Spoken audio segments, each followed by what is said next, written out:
Welcome to the ride with Wild Wayne Cartwright, an exciting thrill ride through the wonderful world of HBCU athletics. Before our trip begins, let's set a few ground rules. First, subscribe to this YouTube channel. Second, hit the like button. Third, please be sure to tell someone else about this show. Now that we've got these things out of the way, it's time for our journey to begin. Sit back, relax, and enjoy your ride.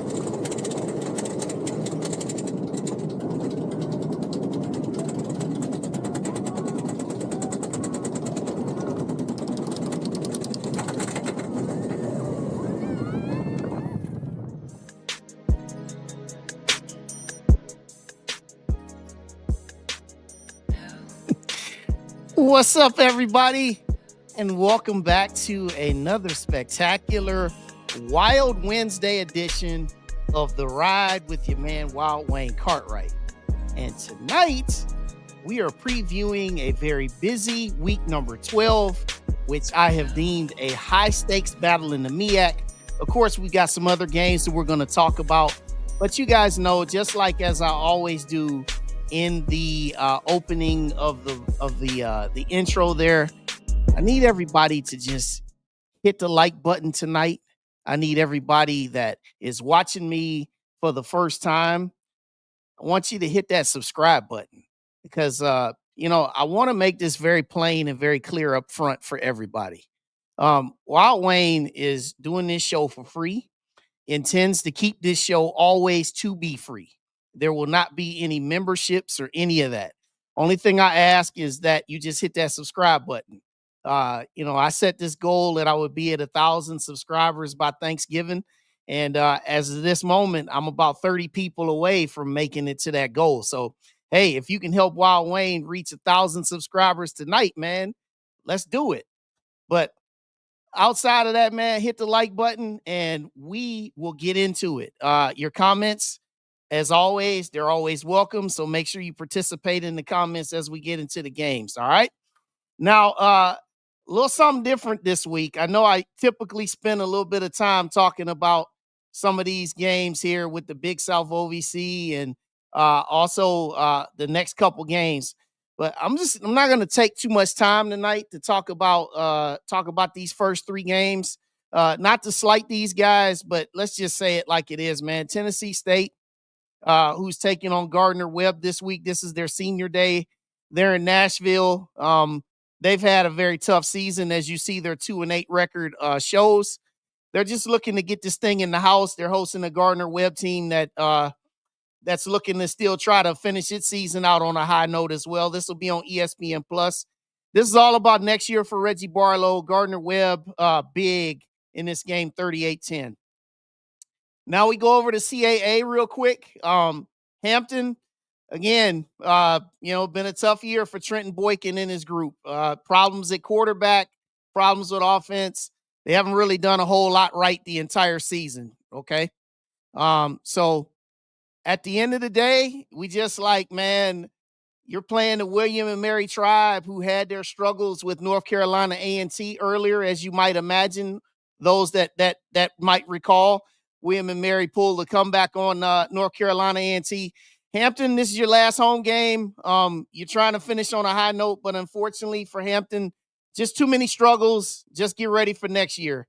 I got the William and Mary Tribe coming into Hampton and ruining senior day 31-17. And then last but not least in the CAA, we've got the Monmouth Hawks, who should have their stud quarterback, Derek Robertson, back after 3 games of injury to his wrist and throwing the hand. They go to Aggie Land to take on another team, North Carolina A&T, that's looking to just finish the season, man. 2-8. Good on them. They've won those 2 games. They got 2 wins in the CAA. At this point, this is just about what can they do to finish their home finale. And I don't really think it's going to be a whole lot they're going to be able to do. They'll be outmatched, outgunned against Monmouth. And I got Monmouth huge 51-10 in this game. All right. So now let's go to the MEAC. Because we got a lot of information that we're going to cover tonight in the MEAC as well as the SWAC games. So, no shade to the 3 games before this, but when you're 2-8 and you're headed to the end of the season, all 3 of those teams are probably going to be 2-10. So, shout out to those guys. Salute, play hard, but let's move forward. All right. So, MEAC play this week. This is week number 4 of the 5-week sprint. And the first of our 3 matchups that I'll cover for you begins in Norfolk with Norfolk State hosting Morgan State. Both teams are trying to get their first MEAC win. Both teams are going in pretty similar directions. That's on the downward trend. Both teams, you could probably say the same thing about each one of them. They've played well in spots. They've shot themselves in the foot in others. These records could be and should be so much better than what you've seen thus far.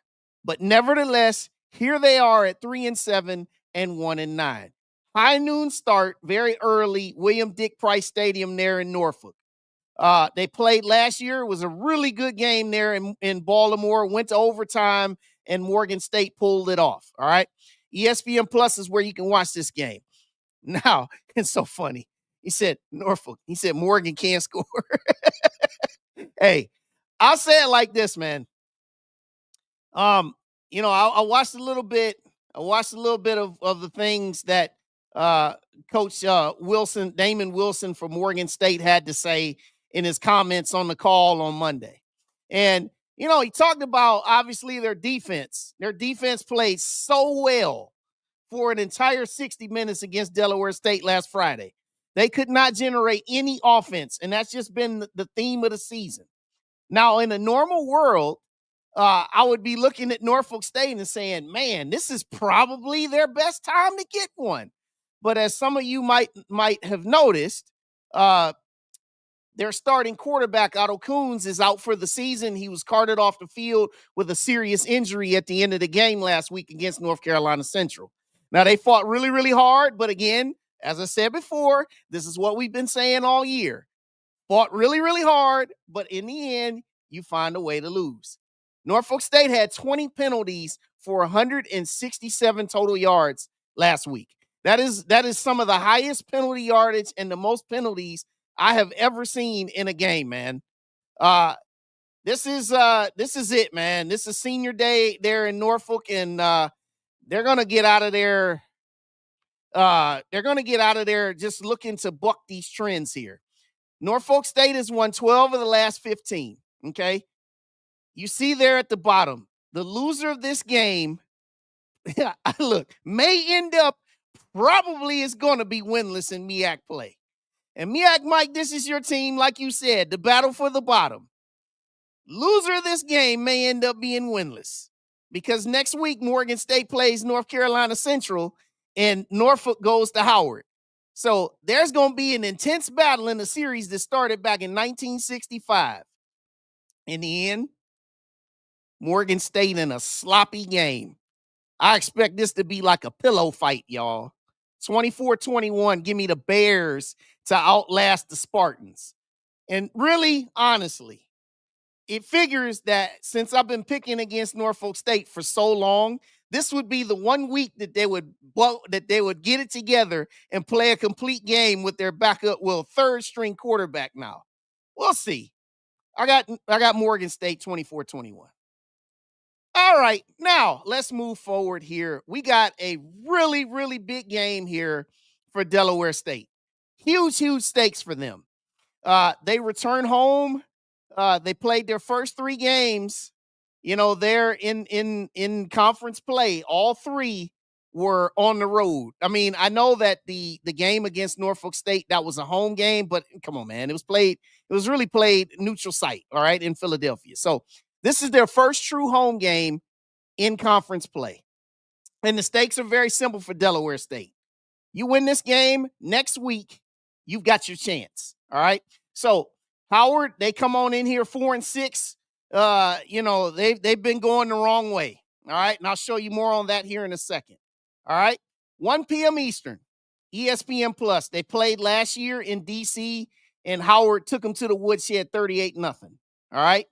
Totally different now. All right. Last 10 meetings, Howard has won 7-3. All right. Last 10 meetings. Delaware State. Very simple for you guys, Hornets. You'll be able to win the MEAC next week with a win. Okay. Very simple. Howard, struggling. They've only rushed for 94 total yards in the last 2 games. 25 against North Carolina Central and 69 last week against South Carolina State. When you're a team that struggles to throw the ball like you have all year, when you're rushing for 94 total yards, that equates to getting beat 35-14 and 42-12. But what's also been hurting Howard, they've been turning that ball over too. They had a pick 6. They had a couple of interceptions. They also had a blocked field goal return last week in the South Carolina State game. Now, Delaware State, they still lead FCS in rushing, okay? But that has come way down over the last 2 games. They're now under 300 yards per game in their average. They were held to just 101 rush yards last week against Morgan State.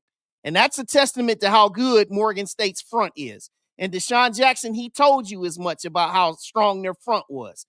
But also, I asked Coach Larry Scott of Howard in my question to him on Monday during the coaches call. I asked him, I said, what's it going to take for you guys to get your running game out of the rut that it's been in? And also, likewise, what's it going to take for you to be able to still continue that trend over these last 2 games with Norfolk State and Morgan State holding down Delaware State's run game? Larry Scott said it's very simple, man. He said, we got to be physical in the trenches. He said, we have to be the more physical team in the trenches. He said, we've got to be able to stand up to their front, and we've got to have our offensive line be able to clear some paths. But the thing about Howard that is plaguing them so much is no one respects your pass. Tariq Starks struggled really all year throwing the ball. Nobody respects you throwing the ball. So guess what? Teams are saying, you know what, the heck with it. Let's pull some extra defenders down in the box. Let's load it up. And it's been showing. Last 2 games, they haven't been able to do it. Now, something else that Coach Deshaun Jackson said Monday. He said, listen, he said, we had some injuries on our offensive line. You might recall, if you watched, the game against Norfolk State, you might remember they had a lineman that got kicked out the game for punching a Norfolk State player. He was suspended for the entire game last week. He also said that they had an ankle injury to another one of their starting linemen. And so they expect to get one of them back. They might get both of them back. In a game now that you are definitely the hunted, you cannot afford to do all this work, Delaware State, and then come up short on the penultimate game. Again, I think it's going to be ugly. I don't think that Delaware State's going to dominate in this game. I expect Howard to come out tougher because they've looked so bad the last 2 weeks. And I expect Delaware State to outlast them again. It ain't going to be pretty, but guess what? It's good to have an ugly win than a pretty loss, in the words of Trey Oliver from Monday. 23-14 Hornets moving on to next week with a chance to clinch the MEAC title on home soil. All right. Everybody, make sure you hit the like button now. Hit the like button. All right. So let's go forward to the game of the week in the MEAC. And oh, what a great game it is. I got plenty of advanced notes for this game, and I hope everybody's looking forward to this game as much as I'm looking forward to telling you about it. All right. South Carolina State, 7-3, 3-0 in the MEAC at North Carolina Central, also 7-3. All right.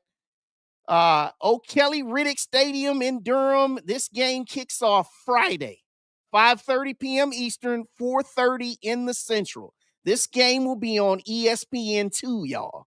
I know everybody was saying, hey, we don't like this game, like Kevin Sims said. Why is this game so early on a Friday? And you know something, man? It's called TV. It's called networks. They tell you what they want you to do, they pull it forward. So that's really what it is. At 5:30 Friday is crazy. I agree. But guess what, man? It is all about what can you do in the present moment on Friday evening. All right. Y'all remember the game last year, Halloween night in Orangeburg? It was great. Man, it was hard hitting. Both teams played their behinds off. And South Carolina State won the game 24-21. All right. So, hey, that's the setting. Now let's get into the notes. All right. Here's what's this state. Here's a little bit of the history. Okay. You can slide the tension in this all-time series with a razor blade. 6-5 in the all-time series. Okay. South Carolina State leads by 1. Okay. 3 of the last 4 have been decided by 1 possession. And all 3 of those games, South Carolina State won those. Okay. That is a key thing to remember about this series. Now, what's at stake? Very big for North Carolina Central. If they don't win this game, see you later, bye. You are eliminated from MEAC title contention. If you win, you stay alive with a chance of possibly getting that 3-way tie that I talked about on Sunday night, and I'll rehash at the end of the show. South Carolina State, real simple for you. You go 1-0 as the mantra is. You will continue to control your own destiny with a win because you can go to Dover, Delaware next week with a chance to get back to the Celebration Bowl. So that is what is at stake in this battle. Okay, now you look at the 2 head coaches. You got Chennis Berry on the left. You got your boy Trey Oliver on the right. And you know about these staffs, man. They got some really, really good dudes on these staffs that know what the heck they're doing in coaching. All right. So here's a little bit of the analytics. Scoring offense, they're 31 and 34 a game. Okay. They couldn't be any more similar in nature, man. It's staggering how close these numbers are. Okay. The scoring defense, you see it, 27 and 26. Look at the passing offense. All right. Now, for the passing offense, South Carolina State, they're 9th in America in pass offense. North Carolina Central is 11th. So you got the 9th best FCS team in pass offense against the 11th best FCS team in offense. All right. Can't be any closer there. Passing defense, you can see where they are. Those are pretty respectable numbers, 192 and 209, not too far off. Rush offense, here's the problem. Little bit of the challenge that has been for South Carolina State. Now, it's gotten better of late with Tyler Smith and KZ Adams and Mr. Shaw. They've been getting a little bit better week after week after week, okay? But that is definitely not what has been the strength of their game. Also, you look on the other side, Chris Mosley, he's a game time questionable decision to see if he's going to play. He did not play last week against Norfolk State. He was injured. Okay. Arthur Rogers, he's been picking up the slack very admirably. He's had a couple 100-yard games. Okay. Again, their rush offenses, they've been getting better. Here's where it matters here. Rush defense. Both of these teams, man, they play the run really, really well. And how well? You look at it. All right. 15th in the country in rush defense for South Carolina State. And then a respectable 37th in America in rush defense for North Carolina Central. And then you look at their turnover differential. Both of them are positive, as you would love to be. There's a lot of teams that are in the negatives, but these two are in the positives. Okay. They both, like, you look at North Carolina Central's turned it over 15 times, and you see that South Carolina State has turned it over 12 times. But a +4 against a +3. And in big games, any turnovers and anytime you're giving them definitely extra possessions makes all the difference in the world. You look at that third down percentage, man. 47% on third downs is pretty solid. Obviously you want it to be a little bit higher, but hey, both teams, they can take that. All right, man.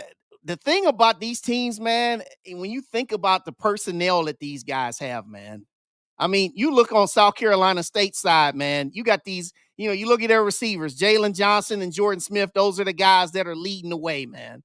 Jordan Smith he's been ascending. I talked about the running backs with KZ Adams and Josh Shaw and Tyler Smith.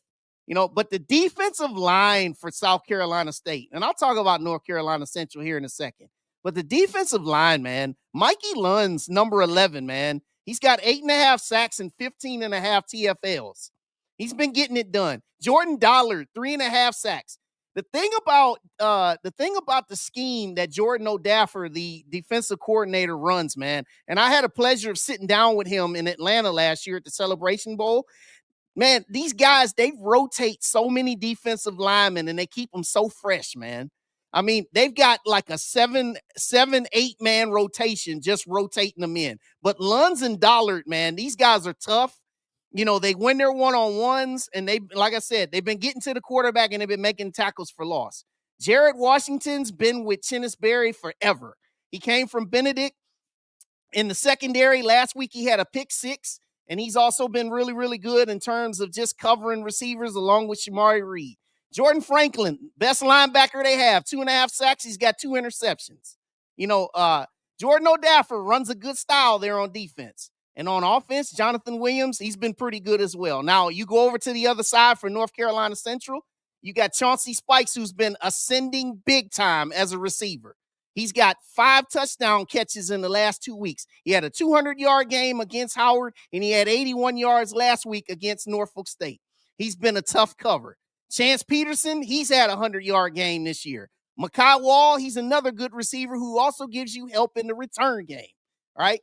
I talked about the running backs with Arthur Rogers. If Chris Mosley can't go, Arthur Rogers has to be the guy again. 31 in red this week needs to be the guy. Defensively now, these guys, Malcolm Reed and Jelani Vassell. Vassell's got 3 interceptions. He's a ball hawk. And with those receivers on the other side, he's going to have to be big, him and Reed.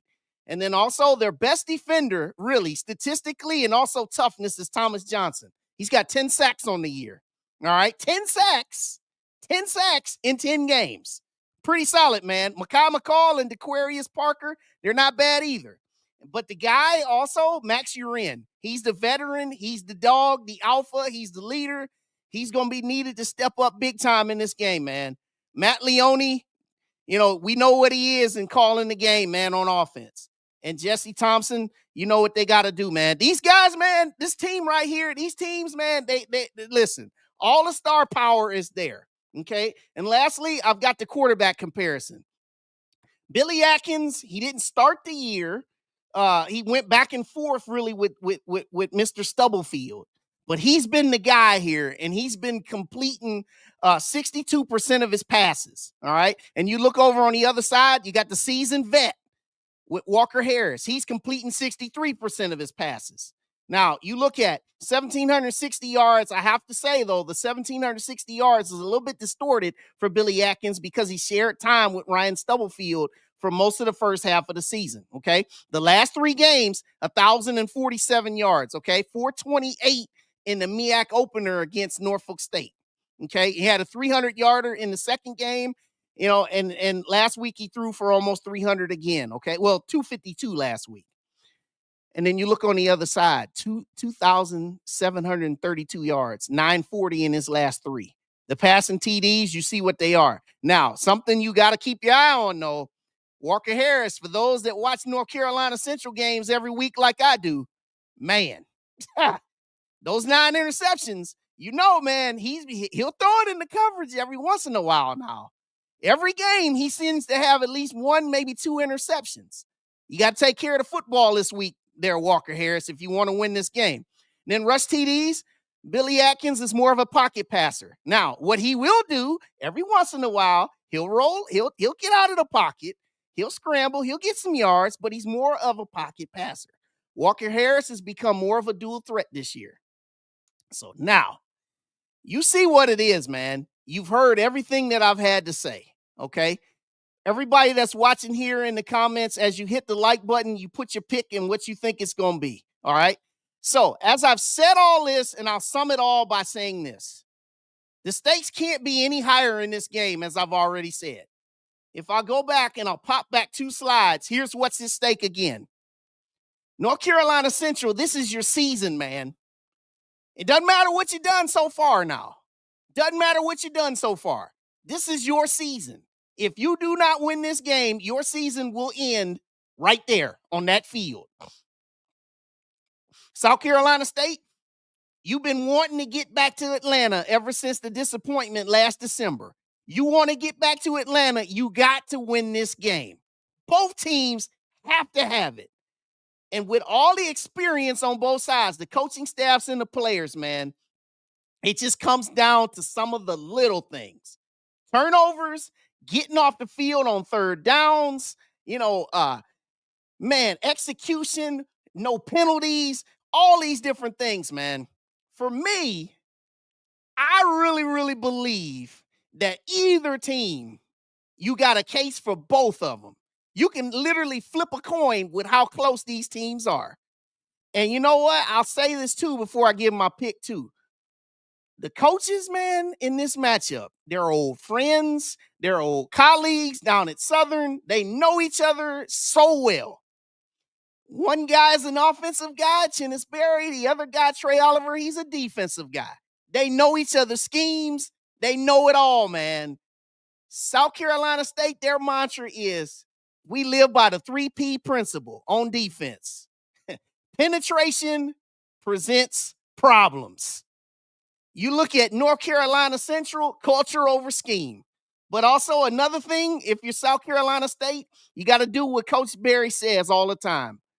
You got to eliminate sins, self-inflicted negatives, and also you got to go 1-0, and I think that that's what they're going to do. South Carolina State Bulldogs in a thriller, winning this thing 28-24. That's where it is right here, man, and it's a shame that somebody has to lose this game because these are two really, really good teams. But somebody's going to walk off that field on Friday evening feeling like, man, we done lost everything. And somebody's going, if you're North Carolina Central, if you do lose this game, it's going to be a whole lot of offseason about what could have been, what should have been. So 28-24, man. Whoo! Man, I'm so excited. Let's see it. All right. Everybody hit the like button. That's the MEAC slate. And now we're going to turn the page and get on into the SWAC. All right. But before I do, let's see. He said if NCAA, okay. And said, how is being okay? It'll be a field goal game. Mm-hmm. Yeah. Yep. And said, I thought okay. Yeah. All right. Yeah. I see all this. Yeah. I'm ready to see the game. Yep. We all are, man. So said SCSU should win it all this year. Okay. All right. All right. Now let's get to the SWAC. All right. So we start the SWAC slate. We go down to the Bluff, and boy, y'all have heard me say plenty about Southern. Okay. Southern fans, this is your home finale before you hit your bye week, which is your customary bye week before the Bayou Classic.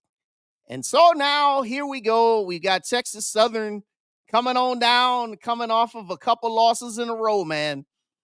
And listen, the thing that is so wild about Texas Southern's loss last week at Alabama State. Texas Southern didn't turn the ball over, not one time. They ran 80 plays to Alabama State's 37 and still lost 42-24.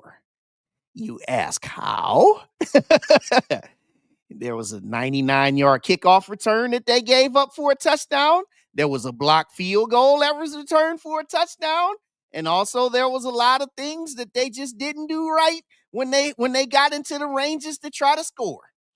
And that equates to losing and being eliminated from SWAC title contention as they are. But nevertheless, you can't tell them that at 3 p.m. Eastern and 2 p.m. Central down there on the Bluff on SWAC TV that they don't want to desperately knock off Southern. And you might remember last year, this was the game down in Houston where Texas Southern had this game won in the final minute. And then they went back to punt and the punter shanked it. And those guys came down Southern, tied it late, and then won it in overtime, 22-19 on the way to winning the SWAC West. And so now here we are with all of the struggles that Southern has. One would think, man, I know y'all ain't gonna go out at home like that, are you? Yes, they are. 33-21 Texas Southern. Because Chris Dishman, he was pissed off. He was pissed off on Monday, as he always is on the call. But he said, listen, I'm gonna take over the kick, the special teams. He said, because the special teams cost them last week. And so we'll see what it is. But yeah, Coach McNair, man, it just looked like it's just time for you to just go head on and see you, man. See you. Home finale, it might not be, like he said, we will not have fans in the stand. Well, it's senior day. You'll have the parents and the family. But yeah, this is a very, very long season, man. And it comes to an end there in on the Bluff on Saturday before they get to the Bayou Classic. All right, Texas Southern, they're going to win that game. All right. Now we go down to Mobile, Alabama. And you might say, again, another game in Mobile? Yeah, this is another game in Mobile. Port City Classic, Lab People Stadium, man. 5 p.m. Eastern, 4 p.m. down there in the Central. This will be on SWAC TV. Last time they played, it was last year in Montgomery, and Alabama State wore these boys out 54-17. It was actually the best game that Kareem Key played last year as their fifth string quarterback. Now you look at what it is for Alabama State, 7-2, 5-1. They need to win, and they need to win to stay alive in SWAC title contention. All right, Valley, they're gonna play hard. You know that. He said, love the Devils over at the half. He said, this is my comment right here. He said, we treat Mobile like the NFL does London. I love that, man. I love that comment, Dave. That is hilarious. You know what? You're right, because we do. He said, rest body this game. Oh, yeah, man. It goes without saying. Tashawn Sims, he's good enough. He's good enough to help you move forward. Listen, man. In this game, this is about just go down there, Alabama State. You take care of your business, okay? I asked Coach Eddie Robinson about scoreboard watching. Of course, how can you not when you need Jackson State to lose a game? But bottom line, man, is Valley. This is a long season, man. Long season. And 45-21. I'm going with the Hornets to win this one pretty convincingly. This 45-21, this is more like Alabama State pull out to a nice size lead and then play some guys in the second half. All right. So that's really what this is about. Shout out to Valley. They'll play, but shout out to Valley. Alabama State stays in line, 45-21. All right. My guys, Alabama A&M. Okay. Home finale, hosting Florida A&M. And Alabama A&M, it's been a really, really long and challenging second half of the season. They have lost 3 straight games, and all 3 of the games have been in many different fashions. You've had 2 blowouts, and you had 1 heartbreaker down in Grambling. All that has equated to a 1-5 SWAC record, and they host Florida A&M, who comes in off of a pretty good win for them at UAPB last week. This one on the hill at 3 p.m. Eastern, 2 p.m. in the Central. Last year, it was the hurricane delayed game. They played on Black Friday, and FAMU won that game 28-20. Listen, man, this game really all it boils itself down to is A&M, what do you have? Alabama A&M, what do you have left to show on your home turf, right? Last week, after getting spanked 48-5, what do you got left, man? How motivated are you to go out a winner? And also, how motivated are you to finally get a win against a Florida A&M team that you've yet to defeat in SWAC play? Florida A&M, listen, these guys, they're out of it. I mean, mathematically they're still in it, but really theoretically they're out of it, man. They're out of it. They're looking to try to finish 7-5. Okay. They got this one, and then, they got the Florida Classic next week, and then they finish on the road at Valley in another makeup game. Bottom line, man, I love my Bulldogs, but I just, for everything that I've seen this year now, this second half, things that I've seen them do on defense, this is just not something not something I really believe, because I look at the way FAMU is playing now, save for the way they played against Jackson State. The other 3 games that they've won in conference, they've been running the ball pretty good. Jamal Haley's been pretty solid. RJ Johnson's been throwing the ball better. I just think it's just enough offense and not enough Alabama A&M defense. I got the Rattlers 31-17, man. Again, love my Bulldogs, but again, as I said before, I said that they would finish 5-7 in the preseason. Right now, it's trending to be 4-8. Show me something, Bulldogs, though, man. Show folks something. Show us something, man. Let's see. Come on out and play a game, man. Let's see if you can put it together on senior day. Go out of Lewis Cruz Stadium a winner, because next week they go down there and they play Texas Southern. But, yeah, I got Florida A&M, man, winning this game. It'll be a little 4-quarter game. All right.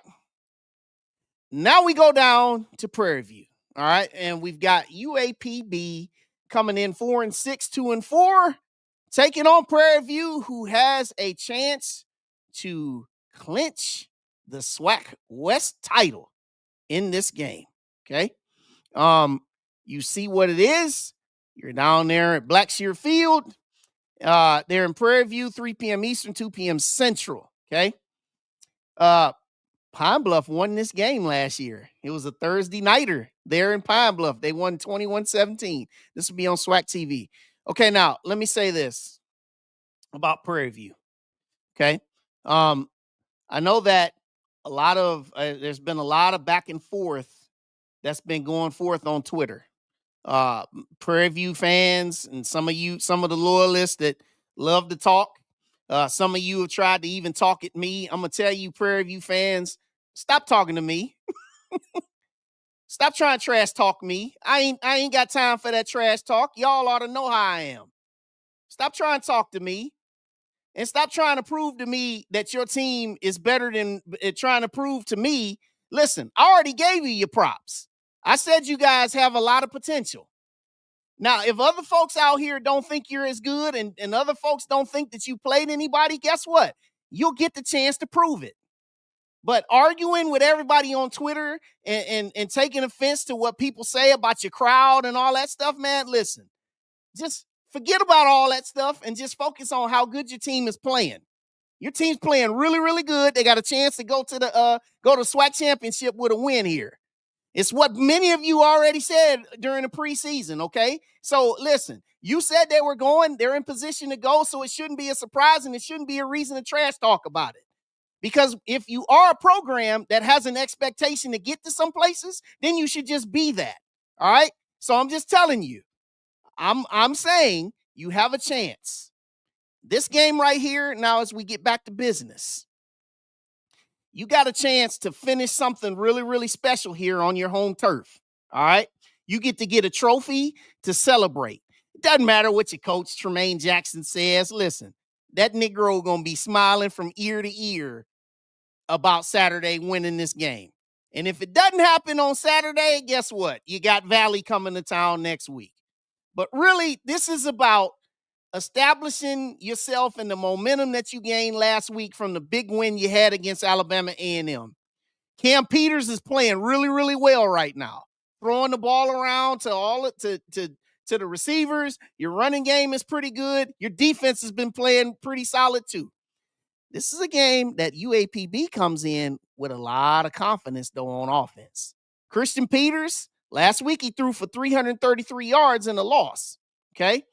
Now, don't get caught slipping here, Prairie View, because remember, Pine Bluff got you last year in a game that nobody saw. But really, for me, what I see is just, with the stakes that you have, the last time UAPB won in Prairie View, it was 2011. Prairie View's won 8 of the last 10. You clinched the SWAC West title with a win, and I think that's what they do. Prairie View 42, 28 over Pine Bluff. Pine Bluff's going to play hard, though. They're going to make you earn it. I can tell you that. Alonzo Hampton, he going to come down there to have these boys playing hard. But in the end, it's going to be Prairie View outlasting them and getting that SWAC West title and that trophy on Saturday. All right. Now we go to the reservation. Man, this game right here. Every time these two teams get together, man, you know what it is. Two teams have been playing a long time. Okay, Grambling, they come in 7-3. We know about everything that happened last week down there in Grambling in the hole. We know. Okay, it's been talked about so much. Now they come on down and they're looking to stay alive. The only way they can stay alive, they need Prairie View to lose. They cannot afford to lose themselves. Okay. Alcorn State playing some of their best football of the season thus far. Right here, playing their best football of the season. Okay, last week, 35-17 against Southern. Played pretty good. The week before that, they dominated Texas Southern. All right, so they come in 3-3 in SWAC play. You see the place, the reservation, 3 p.m. Eastern, 2 p.m. Central. SWAC TV. Last year, man, Noah Kiani, field goal at the gun down there in the hole, 17-15. And yeah, there's gonna be some suspensions in this game. And you look here, all-time meetings. Grambling, 47 wins, 23 win for the 23 and 3 ties. All right. The last 10 games, Grambling's won 6-4. All right. And he said, Wayne, have they released the list of the suspension? Nope, have not seen that yet. We'll all find out together, brother. Kevin Sims, we'll all find out together. Last time Grambling won there on the reservation was 10 years ago. 35-34 overtime win. Now, as I said before, Grambling, they would be eliminated from SWAC contention with a loss. All right. Again, they would be also eliminated with a Prairie View win. But just in case Prairie View slips up and stubs their toe, you need to win this game, Grambling. Alcorn has won 3 straight games overall. 34-14 is the average score of the games. Listen, I'm gonna say it right here, man. I don't know who's not playing, but I know what will happen, or what I feel will happen if the guys on defense comes to play. Bryce Cage has been solid. Isaiah Washington's been solid. That defensive line's been playing well, man. Grambling's been getting after the quarterbacks. You know what it is. Hayden Benoit, shout out to that kid, man. 4-stringer. Shoot. Last week he threw for 200 yards and he threw 4 touchdowns to 4 different receivers. Hayden Benoit, man, Mickey Joseph said, last week, we tried to work to get him up to 60% of the playbook. Shout out to Coach Sharon Carey because he's been doing the work with that young man. Okay. He's been doing his work. And yes, Lynn Smith, you're right. O-line's been really good too. You're right. I don't want to slight those guys either. So listen, Alcorn, Jalen Tolbert, last week, he threw a couple of interceptions, but he also threw a couple of touchdowns. He's looked comfortable in that offense. Reggie Davis been running the ball pretty solidly as well. Okay. This game could go either way. But to me, I love the momentum that Grambling's on. I don't know who's not playing. I don't know who's playing. But this pick is based off of what I believe. If the players that I think will be on the field will be on the field, then that's my pick. I got Grambling 24-21 in a close one. And also, I just got Grambling because I just feel like Grambling, man, listen, all the adversity that they've had this year, the stuff that they've had to deal with in certain spots, shout out to Zay T-Set, man. Said he's still recovering. They've had to deal with a lot of different things, shuffles at quarterback, personnel, but they still keep winning. And that staff has been planning, been doing good things. So to me, I've got Grambling winning this game, man. 24-21, because like Iz said, They're consistent on defense. And she says, wrong score, reversed. Hey, listen, it could go either way, sis. Either way. But bottom line, I got Grambling going in there getting one, surviving. All right, now we go to the last game that we have on the slate tonight. And this is an early kickoff, y'all. Bethune-Cookman comes to the Vets. Coming off a loss to the team that I just talked about, Grambling. This has been a good year for Bethune-Cookman, though. I want to give them their flowers. Forget about last week. I just want to give them their flowers, man. A team that I didn't think was going to do anything, that no one thought was going to do anything, man. These guys, they played really, really well. And here they sit 4-2 in SWAC play, man. Shout out to them. Coach Woody and his staff done a really, really good job. They've worked with their guys all year. They come down here now to Jackson State. Now, here you are, 2 games to go. All right, 2 games to go. And you control your own destiny. All right. This game's at the Vet now. It's real early. Noon local time. This will be on the Griot. They played last year. This was Bethune-Cookman's homecoming last year down there in Daytona, and Jackson State won 37-17. So now we're in the Vet. And what's been real crazy is the times that Bethune-Cookman's come to play in the Vet, man, it's been some weird games.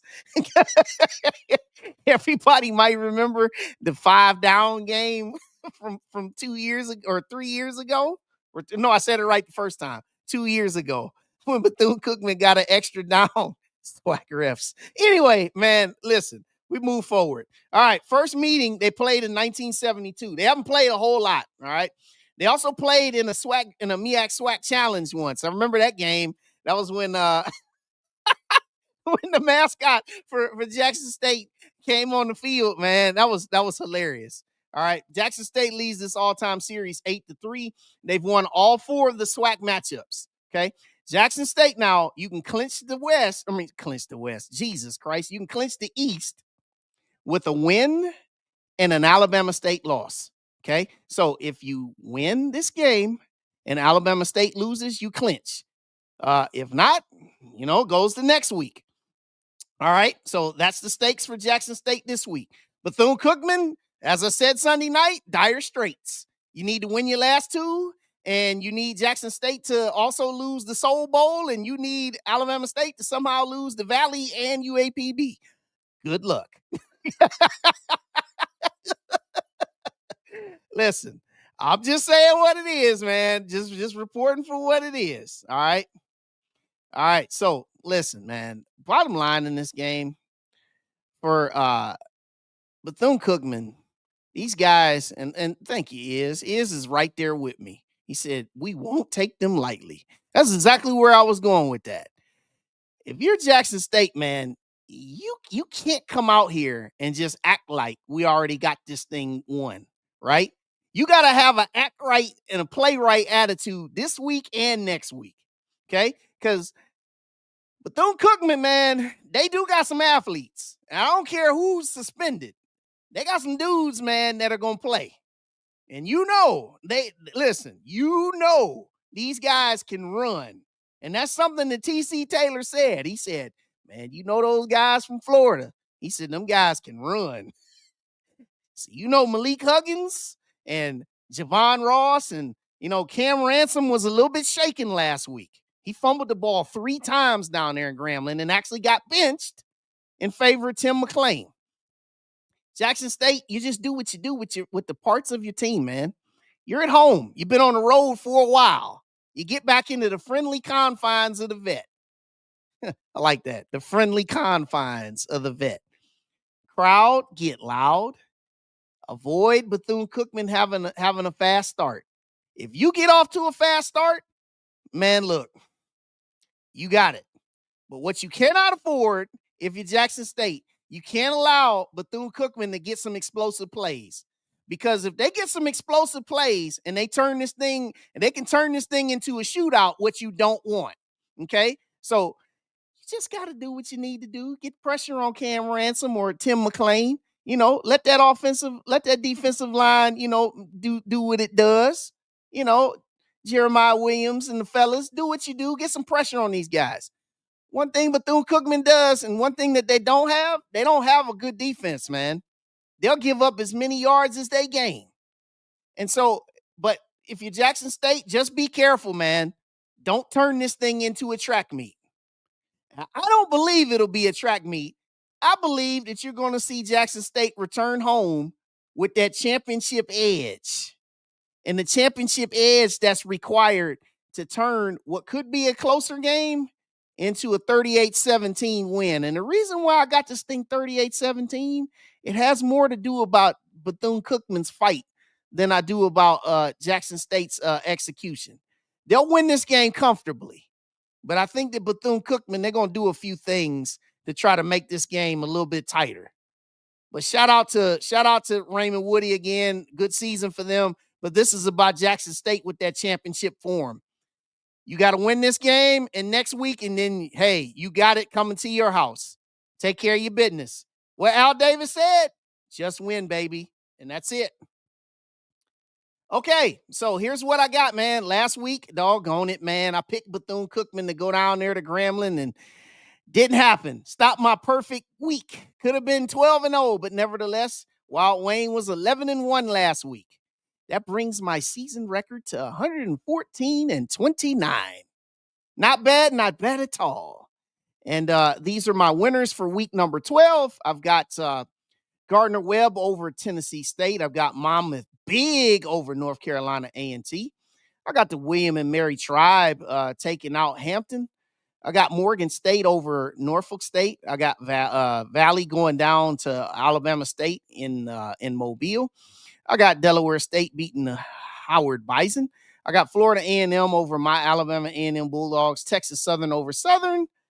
Grambling winning one on the reservation. Prairie View, I've got them clinching the West this week. Jackson State getting a win, and then I've got South Carolina State in a classic in the big one there in Durham. Okay, so those are my picks for this week. We'll see what we get. All right, so here are the standings, as I'll show again, and I'll just rehash and I'll go over the stakes again as we get ready. And make sure you hit the like button. Make sure you hit the like button. And also, if you're watching me and you've never subscribed, man, make sure you subscribe to your boy, man. Just hit that subscribe button for me. Free show will always be free. Just ask you to hit the subscribe button. All right, here's the East. You see what it is. Jackson State, if they win and Alabama State stubs its toe against Valley, congrats. You go to the Soul Bowl next week knowing that you're already the East champion. If both teams win, it goes on to next week where the scenario will be simple. Jackson State wins the Soul Bowl. Alabama State, we'll see you next year. You know, so that's just basically what it is, all right? Down to that in the East. In the West, it's right here on your racket, man. Right here on your racket, Prairie View. You win this week, it's over. Or if Grambling loses, it's also over, all right? So that's what it is. Everybody else in the West, they're already eliminated. And then in the MEAC, you got that tight 3-team race, man. You know, it's real simple here. If Delaware State and South Carolina State both win, hey, winner take all next Saturday in Dover. Winner wins the MEAC and goes on to the Celebration Bowl. If you're North Carolina Central, you win this game, you can force the potential of a 3-way tie. All right? And then here we go. If the season ended today, it'd be Prairie View at Jackson State. For all the things that I said that I've been saying that everybody knows, Jackson State will be the host team right now due to being ranked in the FCS. Easiest way Jackson State would host if they won the East, win out. Prairie View, you want to host, you need to win out, and you need JSU to lose once. Okay? Here's what it is. This is what it is, the tiebreaker policy for the host. Okay? Head-to-head, they did not play. The overall conference record versus common and non-divisional opponents, it's the same. It's the same. All right? Both teams played Alabama State. Prairie View lost to Alabama State. Jackson State beat Alabama State. Both teams played Grambling. Jackson State lost to Grambling. Prairie View beat Grambling. And everything else is the same. Next week, Alcorn will be in the picture because Prairie View already beat Alcorn, and Jackson State will play Alcorn. All right. So that's just where it is, man. And the record versus divisional opponents, it's the same. Neither team, if I go back and show you, look right there in the column, Jackson State versus the East, has not lost to the East. Look at Prairie View versus the West, has not lost to the West. Okay? So that's what the 3 is, and that takes you down to number 4, which is the FCS ranking. Jackson State is ranked. Prairie View is not. There you go. All right. Move forward. West scenarios, like I said before, very simple. Prairie View, you win the West with a win or a Grambling loss. And then if you're Grambling, you just need to win your last 2 games and hope Prairie View loses twice. Good luck with that because they're playing UAPB and Valley at home.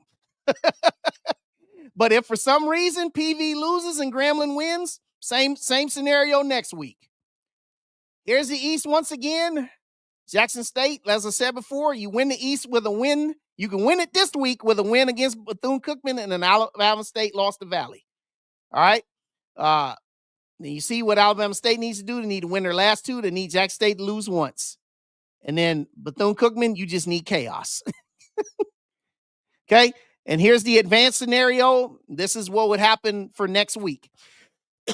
If both teams win or if both teams lose, the scenario next week would be the same. Okay. So if both of them win, which I picked them both to do, Jackson State would have a chance to win by winning the Soul Bowl over Alcorn. Alabama State would need to beat UAPB at home and need Jackson State to lose the Soul Bowl to win the East. And here's the thing. If somehow Alabama State wins their last 2 and Jackson State stubs its toe one time, then Alabama State would host the SWAC title game due to the fact that they beat Prairie View head-to-head. Okay? And if both teams lose in the final week, then Jackson State would still win the East on a tiebreaker. Okay? So that's where it is. And then we go over here to the MEAC. As I said before, they're both tied at 3-0. If they both win this week, they go play next week for it all. Winner take all. Okay? And then you saw what I said about North Carolina Central. And I'll switch ahead. You know this. They could be in a 3-way tiebreaker because they'd all beat each other. And then this is what would happen. Bottom line of all this, if it ends in a 3-way tie, then North Carolina Central will go to the Celebration Bowl because they have a point system. And regardless of what people think about it, it is what it is. But that's what they have in the MEAC. Okay. All right. So let's go back here. So yes, I'm going to address this. Yes, I am. And that'll be in my final comments here tonight. What I need everybody to do, though, I need you to do like what Ms. Mac said. Everybody hit the like button. And also do what Kevin Sims said. Let's get me to 1,000 subscribers. Just hit the subscribe button, y'all. Okay. So here's the question. Okay. And this will be my final comments of tonight. So what do I feel about the Cam Newton video on the Grambling Bethune-Cookman tussle? Yes. So for those that did not see earlier, it's been posted everywhere. I don't know how you hadn't been able to see what Cam Newton said. Cam Newton, he came out and he talked about and said that it just was talk about how it was a bad look and, all these different things. You heard what he said. Talk about how, if you're HBCUs, this is, you can't afford to be seen, all this stuff. And I saw all of the reactions that everybody had. All the reactions that everybody had was, this is the same guy who slapped our mascot there on First Take. Listen, I got to tell y'all, for those that say that, I would just say, take your feelings out of it. Okay. Regardless of what you think about Cam Newton's stances, parts of it, he made sense. And the part that he made sense about is that it was a bad look. And I'll just leave it at that. I said it on Sunday night, it was a bad look. I'm saying it again here on Wednesday night. It was a bad look. Also, Deshaun Jackson, he made a few comments about it as well. That's being passed around. He said it on his podcast today. He said that it made us look ghetto. Now, is that the right choice of words to use? Maybe not. But what Deshaun Jackson was saying, he said it in the context of when he was growing up in Southern California. He said it looked like how things were with brawls in Southern California. Okay, so regardless of how you feel about Cam Newton's comments and Deshaun Jackson's comments, you take your feelings out of it. I'll go back and I'll rehash what I said on Sunday night, but I'll add additional context to that. Fighting is not a good thing, y'all. I know for some folks, you think that, oh, hey, this is so entertaining. But guess what, man? That thing was shared everywhere. It made it to Fox News. You got guys who cover PWIs that were talking about it. And when it gets there, it's just like, hey, it is another thing that is a stain on our legacy. It's a stain on our image. Last year, I said the same stuff when you had the fight that happened there between Jackson State and Alabama State in Montgomery. Also, when North Carolina Central fought against Howard. A lot of folks, they love to get into talking about who started what. I don't give a damn who started these fights. It is bad for everybody involved. I don't care about coaches' comments. I don't care about the context of how they said it. I don't care if they meant it, if they didn't mean it. Listen, it's all bad and nasty work. And we as fans, we have to be able to hold ourselves to a higher standard. And also the players and the coaches have to hold themselves to a higher standard. I mean, the thing that you do see, and something that was said, you don't see this stuff happen at big places like Alabama's and Ohio State's. Yes, you did see it at Ohio State. It happened last year at the end of the Michigan-Ohio State game where they brawled when Michigan tried to plant their flag at midfield. But guess what? The narrative was shifted when those guys were fighting. It's a rivalry game, and, they tried to plant the flag. Listen, it supports my point. The goalpost will always move when it's us. And us as alums and us as fans, what we have to do is stop fanning the flames of folks that get on the internet and start trying to talk bad about us. Because the more we retaliate and the more we get into it with these folks, the more that you're giving these guys views and clicks and likes. The thing about my platform right here is that I'm not about these views and clicks and likes like that. I'm about the culture, the culture, the culture. I'm about trying to put different elements that we don't have out here. You got all this coverage of statistical detail, analytics. You've got, previews, you got reviews, you got all this different stuff, man. But when it comes down to fights and stuff like this, people are always looking for a way to drag us into the dirt. And we cannot and shall not continue to do the same thing year after year. Because every year, there's always somebody fighting. And every year, there's always, they started it. They started it. And when you start doing that stuff and pointing fingers, you miss the very point that we all try to make. And yeah, man, I like this. Yeah, let me talk about this also. Yeah, Texas State and Louisiana, and Louisiana Lafayette fought on the same day. Did that video get shared as much as ours? No. Did that get talked about as much as ours? No. But did they do the same thing that happened down there in Grambling? Yep. So again, you're moving the goalposts. But we as fans, we can't be the ones that keep that stuff going because we push it around. Okay? I am just listen. I know what the narrative has always been, man. I know what the narrative has always been. I know what it's always been. But you guys know what the mission has always been for us as well.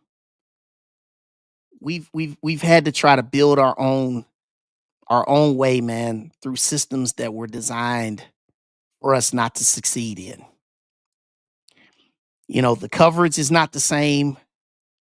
The talk has never been the same. The finances is not the same. It's just all those different things. So what we as people need to do, as people that love HBCUs as much as we say we do, what we have to do is we have to just continue to keep pushing forward through positive points of change. And also, let me say this as well too, y'all. I think we as people, we need to put our money where our mouth is also. Yeah, and I know that Mackenzie Scott, and shout out to her. I love that she's doing what she's doing, giving. But listen, man, we also can self-fund ourselves in different ways as well. And yeah, I know I'm not talking about people who are struggling financially. I'm talking about those that have a few extra coins that they can give. And also, it's not even just about just extra money. It's also just about how can you do it with your attendance and your support. You can go, you can show up, man.